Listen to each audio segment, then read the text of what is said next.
Welcome to Walking with Jesus Bible Study. We're going to be in the book of Psalms, chapter 106, verse 6. We have sinned with our fathers. We have committed iniquity. We have done wickedly. And I'm going to repeat that. We have sinned with our fathers. We have committed iniquity. We have done wickedly.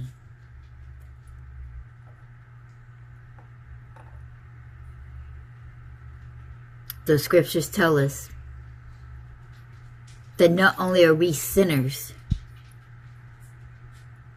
but we was conceived in sin and born of sin. That every man that has walked this earth except for Christ, from generation to generation, are all sinners. We are just as the fathers was before us, and our children after us will all be sinners. But we don't have to stay sinners.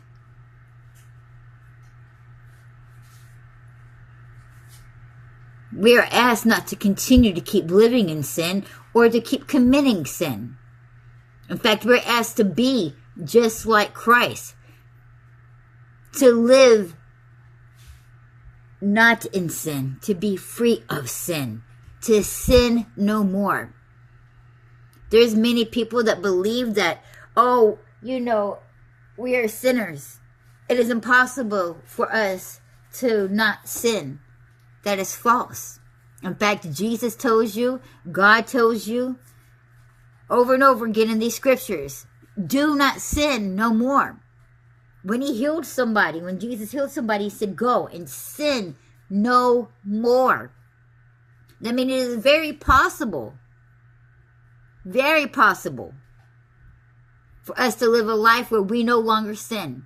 And that wasn't just meant for that generation where they don't have all the distractions of television and, porn everywhere. It's meant for every generation. For this book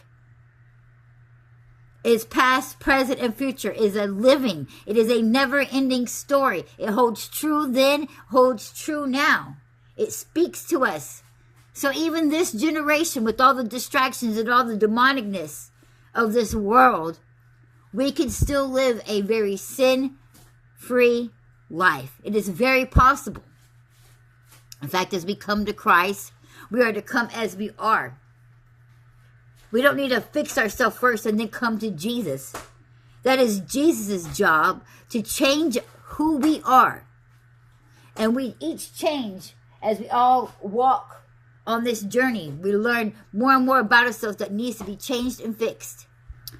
A lot of us are very blessed that when we come to Christ, that he heals us instantly of certain addictions and other things that we need to overcome immediately. But then there's so many other things that we need to fix about ourselves. I know when God called me back, and I've been doing drugs and drinking, smoking cigarettes. It all started at the age of 12. Most of it I did very much every day. I know I drank every day before I was even 21 years old. And when he called me back, he called me into his presence. That's over 20-some plus years that every day I was smoking weed. Every day I had to smoke a cigarette. Every day I was drinking. Didn't miss a beat. The only time I didn't do such things was when I was pregnant. But as soon as he called me, it came out of nowhere. I was just like Paul. I was blinded. He visited me. I had 3 different visions, not on the same day. I think it was 2 in one day, then 1 like the next day, or whatever. But after that, being in his presence and seeing him and being in visions, and I never once picked up another cigarette. Didn't even think about drinking. Didn't even think about smoking weed. It was like I never even had the problem. It's like I never even had done it before, so I wasn't missing anything. He just naturally took all that away from me all at once, every single bit of it, and I have not done any of those things since.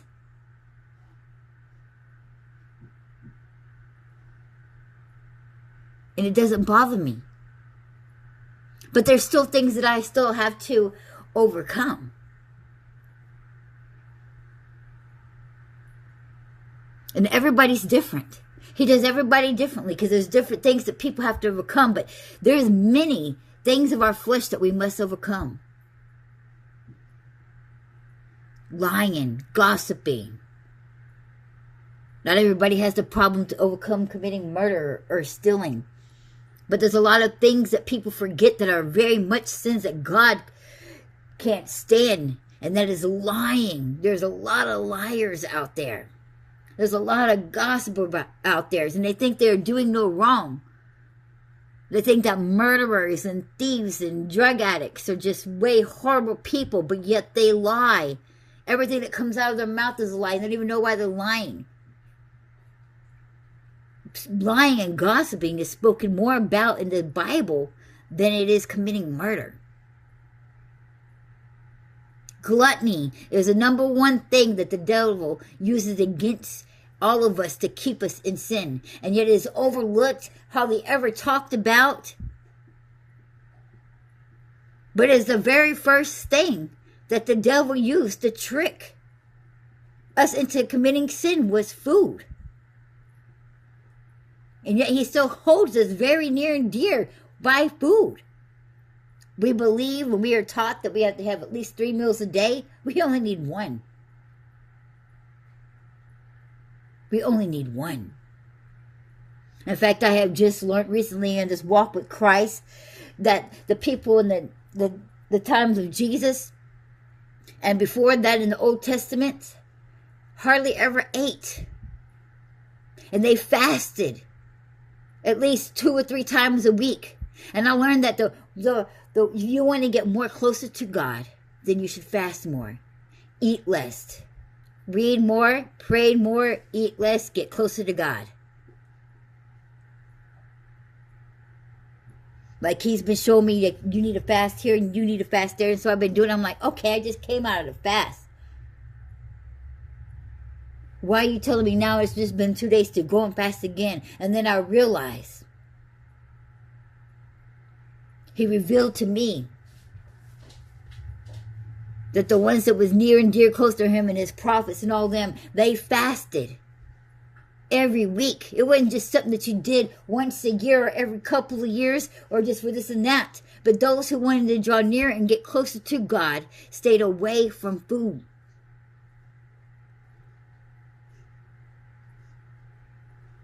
And it's funny, it's the one sin that nobody hardly ever talks about. The main thing what enemy uses to keep people from being as close to God is food.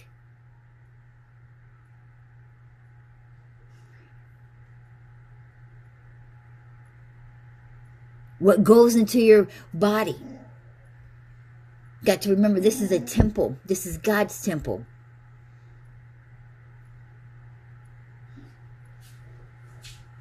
One of the things that Cain caused him to commit another sin and commit murder was because his sacrifice to God, his food was just, whatever. I'm just going to place whatever onto the temple. And many of us are just placing whatever inside our temple. Oh, God would be satisfied with this. This is okay. I can feed my temple this. I can do that.